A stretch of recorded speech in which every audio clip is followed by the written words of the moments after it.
All right, so we finally have the How It Was Made for Lagoon. I saw quite a few comments in the Oasis video asking me to do one, so here we are. Before we start, I'm hustling my merch. It's just one of the shirts. I like it. It's soft. Yeah, I'm not going to be pushy about it. Just letting you know for this video. There'll be a link in the comments. And yeah, let's get started. So to start, I'm just going to talk about like the general inspiration behind the track and what I was hoping to accomplish with it. And in Lagoon's case, I'd actually been wanting to make this track for like 2 years. And by that I mean I didn't know what it was going to end up being, but I wanted to make something that felt exactly like this. And I'd attempted it numerous times over the years. I'd started and just tried to get that cool synth wavy lo-fi vibe and failed miserably every time. So when this finally came together, I was so happy, which is also why I can pretty confidently say that this is my favorite song that I've made. It really just kind of ticks all the boxes for me. I guess in terms of specifics and what I was hoping to convey with the song, nostalgia and just sort of a nostalgic feeling. I think that's the main theme, especially because the one vocal phrase in this is saying "let's go back," and just the sort of retro-y lo-fi production of it too. That alone is kind of hinting at some time in the past. But with it being named Lagoon specifically and clearly having a, watery vibe is an odd way to put it, but I don't want to say tropical either, but I guess just being true to its name of a secluded sort of lagoon, that's kind of the feeling I wanted to elicit with this. So, not a lagoon specifically, but just some naturey place that someone had been ideally that they could, felt secluded and at peace and was something they looked back on pretty fondly. That was really the goal with what I wanted people to feel with this song. I can't remember which came first, whether it was me playing these chords or this magical pitched up sample. But I can tell you that this song didn't really click for me until I put in the sample on top of the chords. And then from there, it was just like a brain explosion. And I knew exactly what I wanted to do with this song. But with the piano, and you can actually see here in the channel strip, this was the settings or the processing for this piano is based off the one I used in Golden Hour. So progression-wise, it's just 4 chords, at least in the intro. It's just going G major, B minor, C major 7, and E minor. And while the progression itself isn't anything crazy, it's just 4 pretty basic chords. It's a little bit of a switch up for me because I don't often use the 3 chord, and thinking back, I'm pretty sure the only song I've used it in recently besides Lagoon was Distant Memories, because it does just give a bit of a different feel. So yeah, we have the low pass piano. Let me bring that back up. And then going into the part where the drums come in, I just added in a little descending melody.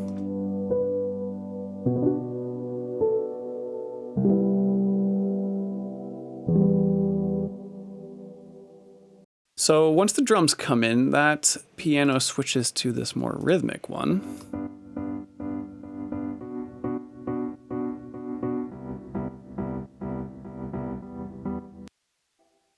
Which is then layered with this sort of tropical sounding pluck synth.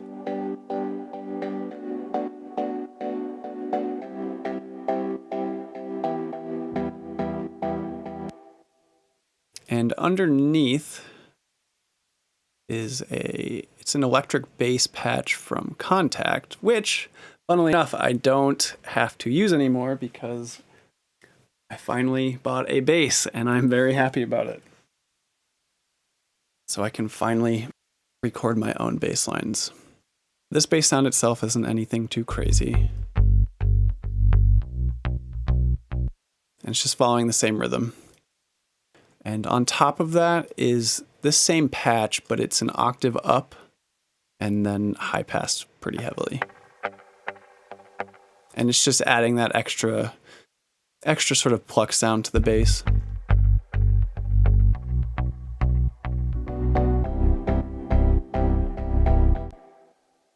And lastly, is just this very quiet, sort of sustained set of notes. Well, by sustained, I just mean it's playing the exact same set of notes this entire time.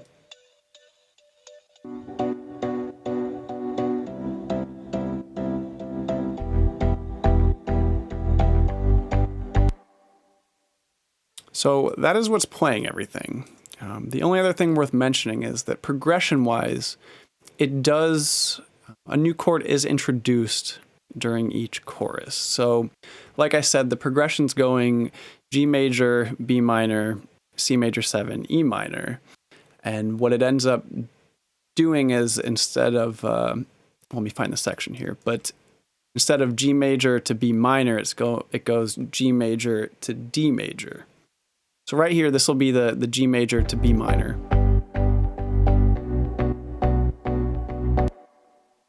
So it runs through that, but then following, then it goes G major to D major.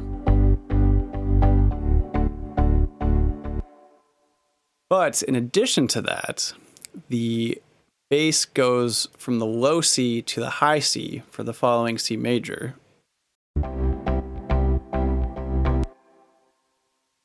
And then back to the E minor. So as you can tell, I mean, it doesn't change things drastically, but it's enough to kind of make you raise an eyebrow. So now I'm going to talk about the drums. It was more of a challenge than usual for me, just because I suppose I am a bit more now, but I wasn't really used to going for that sort of drum machine analog retro kind of sound with my drums.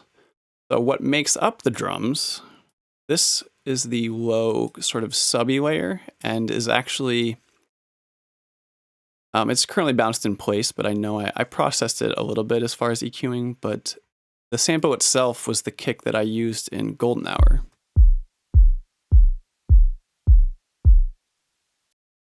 And the top kick is this drum track sample from just the stock battery library. Yeah, it's a good kick. It's just kind of lacking the oomph, the beef, whatever you want to call it. So those two combined ended up being a really solid sounding kick for this.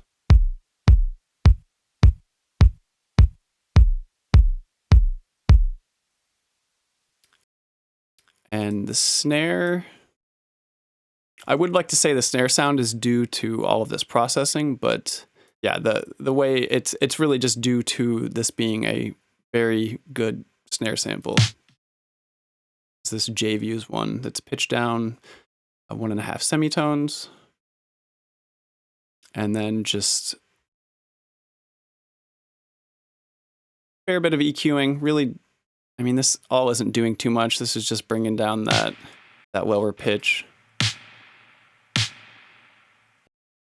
just so it sits better with the kick. Then basically just some distortion and then reverb.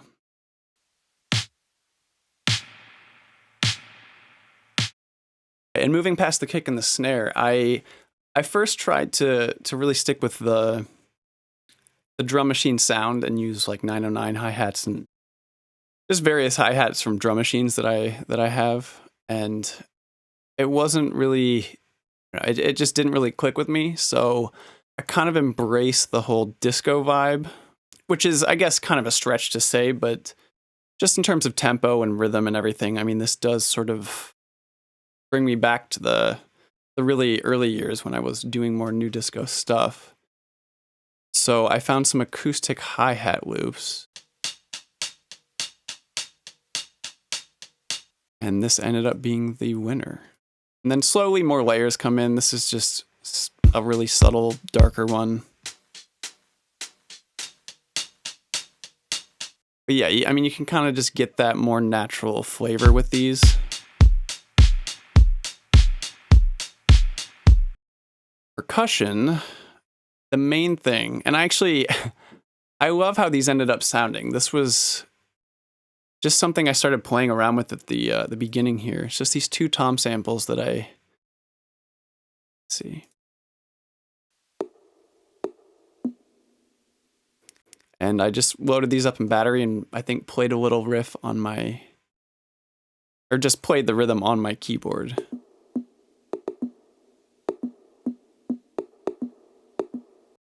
And I'm not sure what it is exactly, but even just these alone kind of give me that, just really make me, I guess, kind of think of the feel that this track has, like the Lagoon, the semi-tropical, like synth wavy kind of thing. And it's odd that I mean, maybe I'm crazy, but yeah, just even these toms. So they are happening throughout.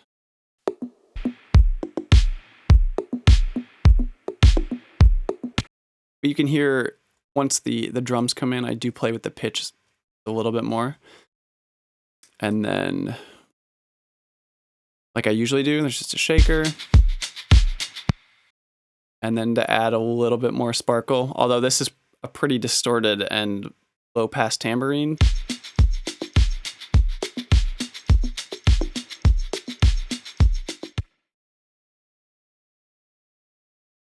So the guitar in the song is actually mostly just samples. And while that's not normally the case for me, what sort of got me to do it in this case was, I believe I made this song right around when Logic updated to include its nice new auto sampler. And I found all these cool guitar sounds and samples and just kind of loaded them all up on their own sampler tracks. They're bounced in place here, but so yeah, I mean, I had them on there and chopped up and just sort of messed around on my keyboard until I found a sequence of them that I think ended up being a good fit for the song.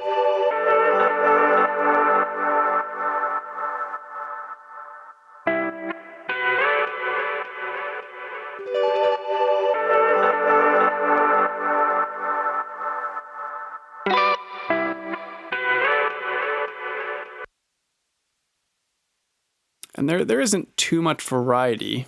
And I mean, the thing is, yeah, none of them are lead guitar sounds or anything. They're really just sort of, I don't want to say background sounds because they're pretty loud, but they're just accent sounds more so.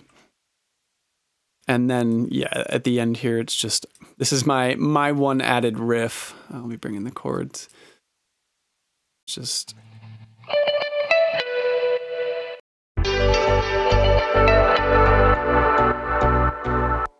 And yeah, so that's my personal guitar edition. But beyond that, everything, yeah, it was just me messing around with the samplers.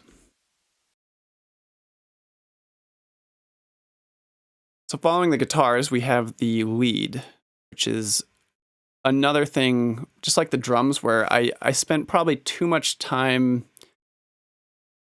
changing it from what I ended up settling on. So I probably spent, yeah, another week just tweaking settings and adding processing, which was just making very marginal changes. I think I ended up actually settling on, again, a previous version of it. But I mean, sometimes, like, I don't know, it'd obviously be great if I knew like a current sound was the perfect sound or the one that was going to work, but sometimes it takes changing it and attempting other things to realize that what you had was a great, yeah, version of that sound, which is why I'm so diligent about saving various versions of projects as I go on. That way I can always go back. It's a very simple thing. This was built off of just, yeah, this preset. Well, there is a lot of processing on this. You can hear that the bass synth patch is really doing the heavy lifting.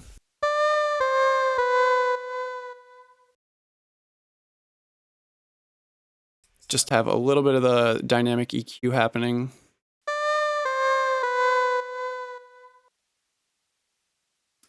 And then Kramer tape. This is just chorus, I believe. Yep. This is generally what I use for all of my choruses as well. Although it's, ever since I updated OS X, it's blue. It's not supposed to be like that. But I use Echo Boy for all of my, anytime I need chorus. And just some compression, more EQ. I think this is the actual delay. Yep. Shimmer for reverb.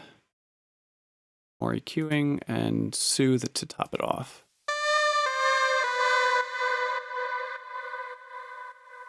I won't ramble too much about this. It's just a simple kind of descending melody, and the synth patch itself was just something I kind of stumbled upon and really nailed the vibe of this song, I thought, so I've rolled with it. And the other thing I need to talk about is the electric piano. That is first introduced in the bridge and then is also in the outro. And like the guitars, this was actually a loop that I then dragged into the auto sampler and just then turned into sort of my own melody.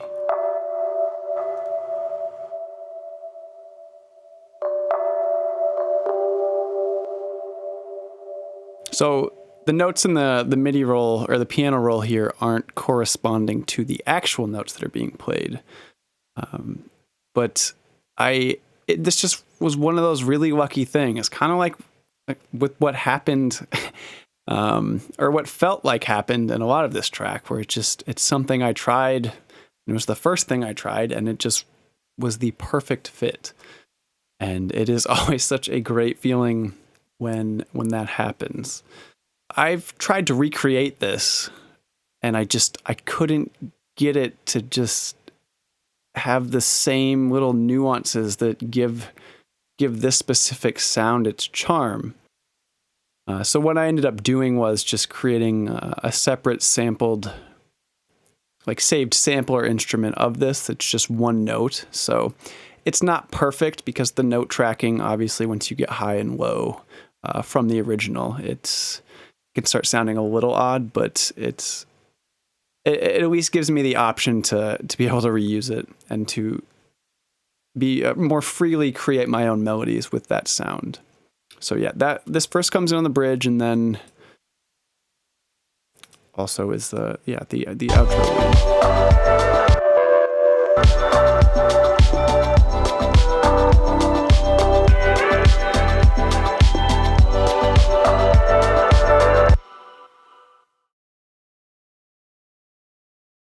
And the last thing I will talk about is the vocals.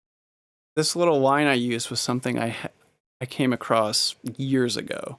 And actually, I remember I built a demo track around the full top line of it, just with the intent of, because yeah, I'll do that sometimes where I find a full vocal part that I like, I'll build a song around it, and then I do that with the intent of replacing the vocals with real ones. But yeah, so I remembered I had these. I always liked how kind of chill they sounded. And I threw it in, and it was kind of perfect. But the funny thing is, I did this, but I was so excited about the song that I actually tried to replace this with me singing something, and I was so close to actually replacing it. But after being things a bit, this just sits so well with me that I couldn't do it. But I suppose the only real noteworthy thing about these that I thought was kind of cool was that the back.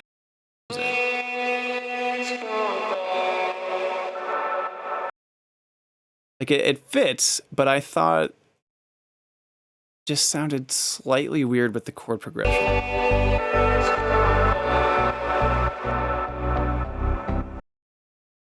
So you can hear it trailing off on that note, and it just doesn't quite click with that chord progression. So what I ended up doing was bouncing that out with a delay on it, and then have that pitch shifted slowly up, so it ends up landing on the note that I want it to be on. And you can hear once it hits that note, it just feels like it sits a lot better. And something that was like that, I mean, it was done out of necessity for me at least, but it ended up just being this kind of cool effect.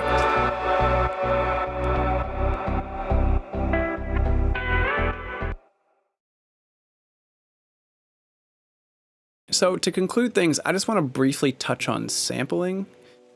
I think this song's a good example of it, just because when I first started, I felt weird about using them. I don't know, like it wasn't an authentic way to make songs, which was really detrimental to my progression, because I was more worried about where my snare came from instead of trying to make good songs and learning how to do so, which is really all that matters to me. And yeah, I mean, ultimately, it's just my thoughts are why, especially with places like Splice, it's like, why deny yourself such great tools that can help you create the songs that you want? Like this Lagoon, I don't think Lagoon would exist if I didn't come across this and put that in and pitch it up right when I started making it, because that sound on top of the piano was what made the entire track click for me. And it's, yeah, I mean, the second I stopped caring and just worried about making songs is when things kind of started coming together for me. So anyway, I hope you enjoyed the new structure of me doing this. I can't imagine it's any worse than the way I'd done them previously. And yeah, as always, I appreciate all of your feedback and your comments, and I will have plenty more of these out in the next few weeks and months.